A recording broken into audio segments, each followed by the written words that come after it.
Even the most neurologically efficient sprinter needs the right conditions to achieve record-breaking times. Technology's role, tracks, shoes, and beyond. The technological environment surrounding the athlete plays a crucial role in determining whether a record-breaking performance is possible. From the surface beneath their feet to the shoes they wear, external factors can make the difference between setting a new world record and falling short by mere hundredths of a second. Could the right technology shave crucial tenths of a second off the 100-meter world record?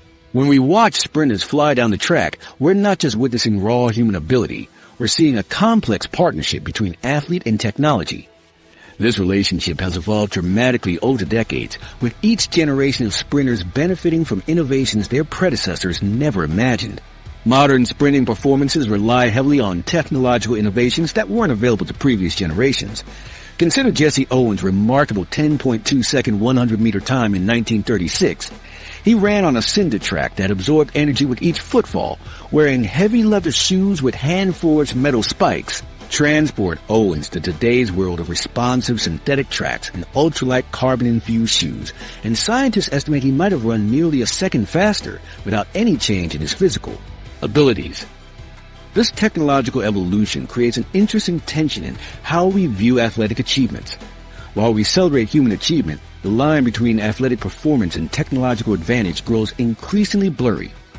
Are today's records truly comparable to those of previous eras? When a record falls, how much credit belongs to the athlete and how much to their equipment?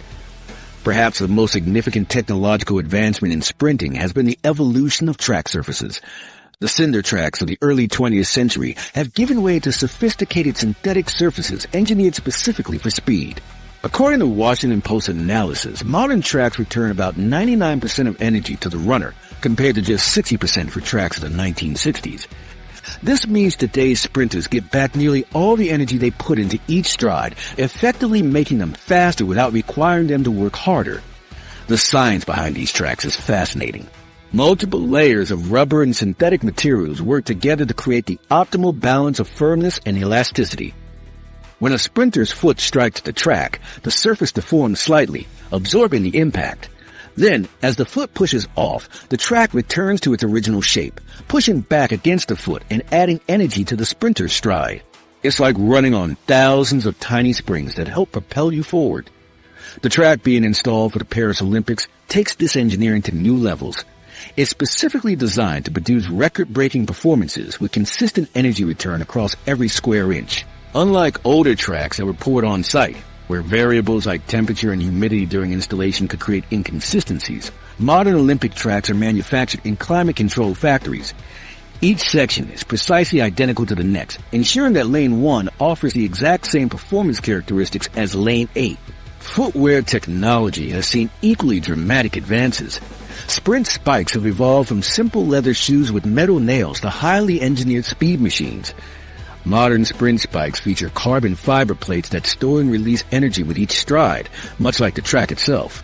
The upper portions use lightweight synthetic materials that weigh just fractions of what leather shoes did, reducing the energy cost of moving the foot through each stride cycle. These technological advances in footwear have sparked debate about performance enhancement. Studies from the University of Bath suggest that the latest generation of running shoes with carbon fiber plates and specialized foams can improve running economy by approximately 4%. In events where world records are broken by hundreds of seconds, this technological advantage could be the difference between setting a record and finishing second. Even environmental factors are carefully measured and regulated in modern sprinting.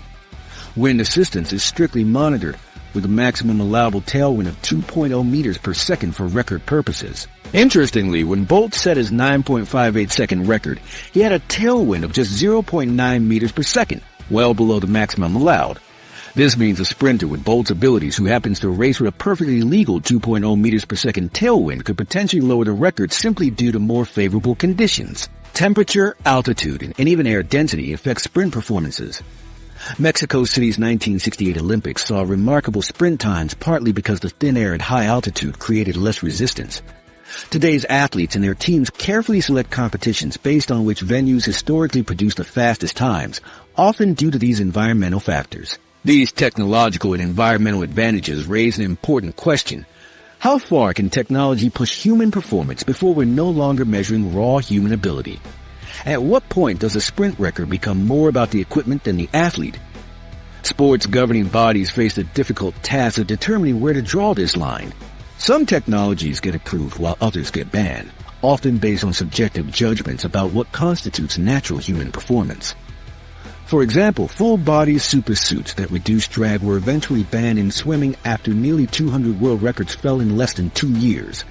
Similar debates continue in track and field as shoe technology advances. Scientists who study these factors estimate that optimal technology combined with perfect conditions could potentially improve sprint times by up to 0.2 seconds compared to average conditions with standard equipment. This improvement might not sound significant until you consider the context of sprint records. A 0.2 second improvement would put a 9.38 second 100m within reach of someone with Bolt's natural abilities, still not breaking the 9-second barrier, but moving the record significantly closer to it.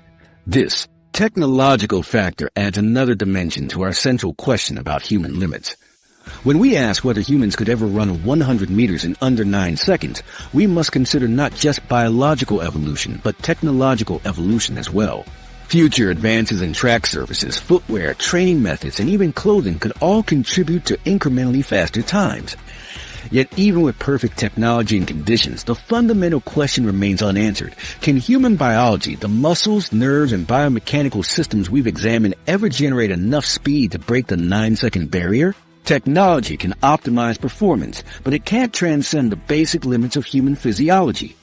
A perfectly engineered track can return nearly 100% of energy, but it can't add energy that the human body didn't generate in the first place.